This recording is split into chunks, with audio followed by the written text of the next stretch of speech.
Hi, I'm Shelley Samone, and this is She's Arrived, a journey of self-discovery.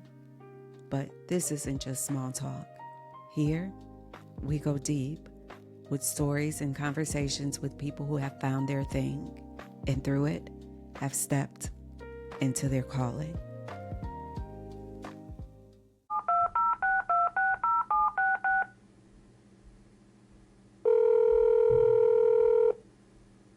Hey, it's Shelley. You've picked up the call. Good. But if the journey has got you on edge, that's beyond taxing. It's toxic. You already know, being toxic can cost you your reputation. If people are already talking about your toxic traits, trust me, you're in good company. I've been called out on the same thing. Just recently, my sister sent me a text. I was already on edge, which was why I had taken some time off work just to be by myself. But my sister asked if I would do a Bible challenge with her. For the upcoming month, we would read the Book of Proverbs, one chapter a day for 31 days. You know that no one knows how to get to you more than the people closest to you. My sister knows that if you mention anything about God, more than likely, I'm going to be open to it. On top of that, she knows the Book of Proverbs is one of my favorite books in the Bible. I don't know what your spiritual beliefs are, but let me tell you, the Book of Proverbs has been the cleanest mirror I have come across along my journey of self-discovery. The most reflective Proverbs for me were the warnings about being easily offended, losing my temper, arguing, and most of all, watching my mouth. Let me ask you, do you know what your toxic traits are? Be honest.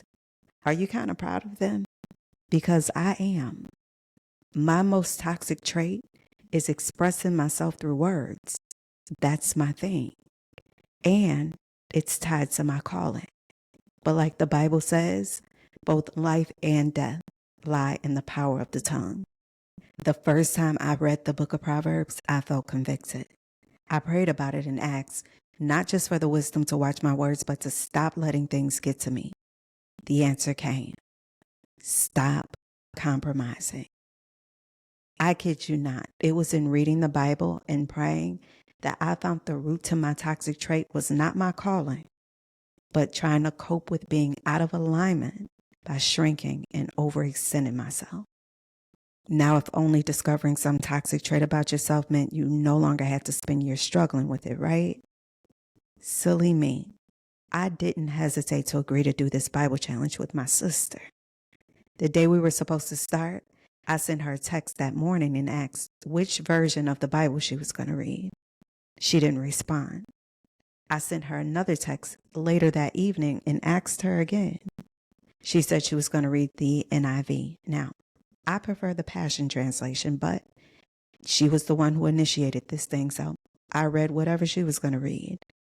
After I read chapter 1, I texted her to let her know that I completed it and shared what I got out of it.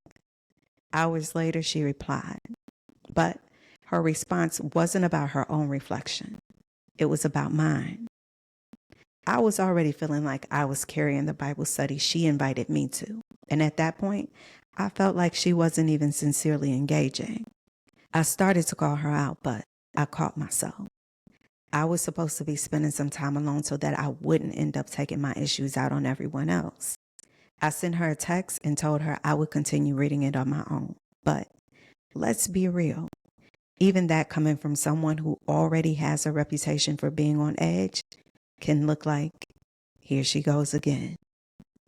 Listen, I would rather be seen as uncompromising on my principles and values than to use my words as a weapon against the very people I was called to be an example to. After I sent my sister that last text, I stopped answering my phone.